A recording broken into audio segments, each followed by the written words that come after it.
Magandang balita, Biblia. Hindi sumampalataya kay Jesus ang mga Hudyo. Pagkasabi nito, si Jesus ay umalis doon at hindi na muling nagpakita sa kanila. Kahit na nasaksihan nila ang maraming himalang ginawa niya, hindi pa rin sila naniwala sa kanya. Nangyari ito upang matupad ang sinabi ni Propeta Isaias.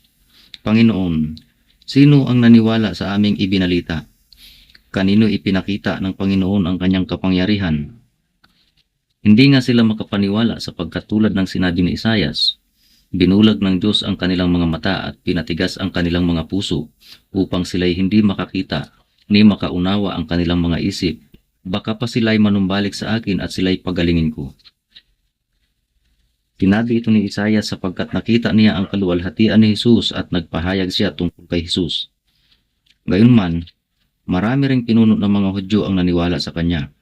Subalit hindi nila maipahayag ito dahil sa takot sa mga Pariseyo na baka sila'y itiwalag sa sinagoga.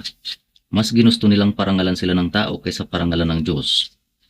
Susunod, Juan Kapitulo 12, versikulo 44 hanggang 50. Ang salita ni Jesus, ang hatol.